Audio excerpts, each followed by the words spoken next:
Uppercut, uppercut, sonic boom! Well, hello there, humans, bees, earthlings, whoever you are, wherever you are, whatever you're doing, and whoever you're lucky enough indeed to be doing it too. Welcome back to channel. I'm Bushker, and I want to talk to you today about a few things. I want to talk about the marginalisation of DMRs. I want to talk about the future of PUBG Mobile, where I think the meta is going to be. I want to talk a little bit about why I think things are going to change and how the game gets balanced and power creep. Okay, big topics. Buckle up. Get excited. I've been around for a long time in PUBG Mobile, since Season 1, and I've done an awful lot of gameplay, played a lot of different weapon styles and a lot of different gameplay modes. And I can tell you right now that I don't love where the game is at in terms of the meta. The whole meta at the moment, and it's being very heavily influenced because we are creatures that love best practice. Hell, my entire channel is built on best practice. Everyone wants to know the best way to get to ace. Everyone wants to know the best and easiest way to clear a target at 100 meters. Everyone wants to know the fastest firing gun, the most effective loadout for running solo squads. This kind of stuff is very key and very clutch. But what has happened is people have built a meta based around spraying with a 6X and an M416. And this has marginalized DMRs tremendously. Guns like the Mini 14, if you can lie down on the ground at 250 meters from a target and fire 40 rounds in about 3 seconds and hit with 4 or 5 of those rounds, you'll clear the target. Like you'll get the target. The PC variant of the game, Recoil, is incredibly difficult to control. And when we first started PUBG Mobile, everyone thought PUBG Mobile needed harder to control recoil, easier to control recoil, because it was on a mobile device and everything was going to be so much harder. And because humans tend to screw with the paradigm all the time, we found that no, you just needed to be some crazily skilled young PMCO player who can use 6 fingers because they've got the tiny fingers of a finger dancing artist. And I don't know where I was going with that metaphor, and then it got very scary and I had to stop. It could have got ugly. And people control recoil really, really well. It's ridiculous how well people control recoil. And yet we have a very dumbed down version of the recoil model from PC. On PC, you don't see people spraying 6Xs and M416s at maximum render because it's just ridiculous. It doesn't happen. Bullet drop is more effective. The scale of the engagement is larger, and recoil is far more difficult to control. So you end up in situations where mobile has now become this very vanilla monster that diminishes certain weapons. I want you to think about what's been buffed over the last few patches in PUBG Mobile. We had a massive buff to SMGs, 5% damage to limb shots across the board. We had an enormous buff to bolt action rifles. We've had a huge buff. Well, not a buff. We've had a changing of the way the Mark 47 Mutant and the M16A4 work. All this has been because those guns are not being utilized, right? Those guns quite simply are not being utilized. And it doesn't seem to matter what PUBG Mobile does. They don't really touch the sacred cow that is the M416, right? They keep making everything else better, but they haven't made the M416 worse. And this is power creep in its absolute clearest form.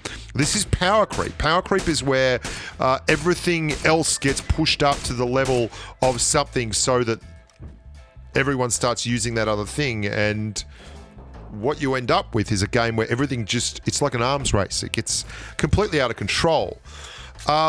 I think the future is going to hold a nerf for the M416. I think it's going to hold a nerf for the 5.56 ARs. I think it's going to hold a nerf for ARs in general, somehow, somewhere. Because if you don't see that, then we're going to be in a situation where these guns just still don't get used, especially DMRs. Why DMRs? Well, I'm doing a video on sniper rifles at the moment as well, and these things go hand in hand. And the whole reason I started doing this DMR video is because sniper rifles are coming back in vogue. They have been incredibly buffed. AWM in Final Circle is just a beast. It's a huge load. It's always been tough to deal with, but now you're one-shotting level 1 vests. You're tearing people apart in level 2 vests unless, this is a real thing. It doesn't have to be a headshot anymore with an AWM. Likewise, the M24 and the Kar 98K are now doing massive amounts of damage.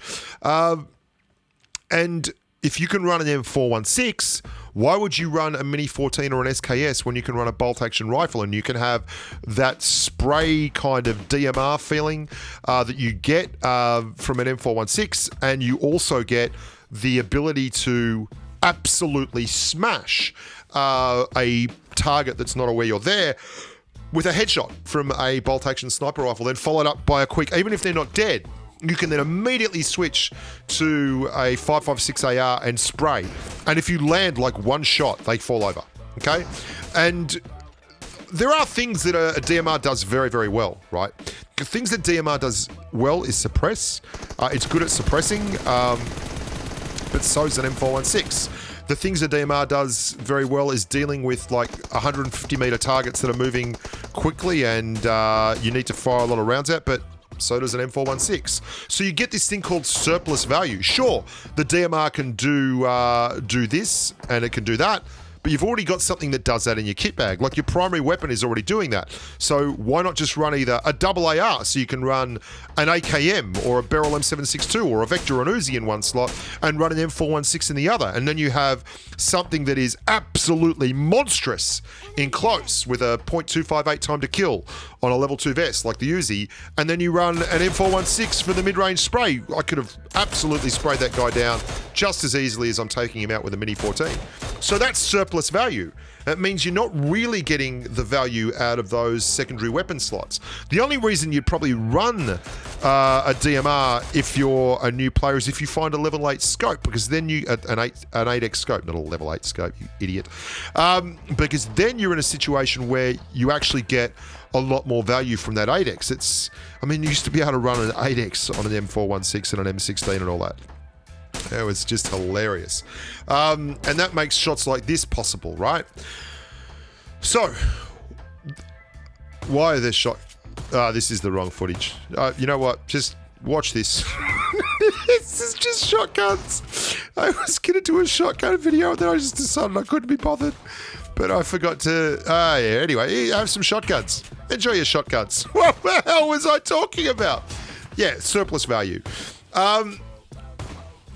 And this is why I think they've done a good job with bolt actions. And bolt actions are now being utilised. Bolt actions are being used a lot more by the player base because they offer something that is an extreme end of the scale that an M4 or a SCAR-L or any of those kind of AUGs or any of those kind of weapons can't really offer. And that's the instantaneous, catastrophic damage that you can get on a single solitary shot. And you guns like the UMP, they've marginalised these guns because they're just not getting used anymore. You're finding that time and time again, the guns that are getting used are guns that just can spray the crap out of things. I think there's going to be changes to the recoil model. I really do. I think we're well past the stage where we can keep selling the fact that it's harder to control recoil on mobile. We've seen enough footage. We've seen enough games. We've played enough seasons where people are absolutely shredding with gyro on phones. Like gyro on a phone and a whole bunch of claw, and these recoil-controlled sprays are absolutely on the edge of believable. Like they are mad, hey? And when you've got whole squads of superior players, like the top 1% of the top 1%, lying down with a 6x scope and everyone's copying them, I think we're done. I think we need to see, if we want to see any kind of variety in the game, any kind of adjustments. Thanks, Mr. Widget. They need to make some kind of changes to the way the 5.56 ARs go. And I think when that happens, you're going to see a lot more people getting a lot more value out of DMRs and SMGs. And I love running varied loadouts, but I feel very much like I'm in a minority. Like when I run around and I'm running a Mark 47 Mutant and a Kar 98K, and every box I open up from a kill has got like an M416 and an AKM, or a M416 or a Scar L and a bolt action sniper rifle, it starts to become flagrantly obvious that the game is a little bit vanilla in the loadout stages. What do you think? Leave your comments below. Look after yourselves. Love the support from the community. Keep following along. Keep subscribing. Share the videos. And as always, stay safe on the battlefield. Bye for now.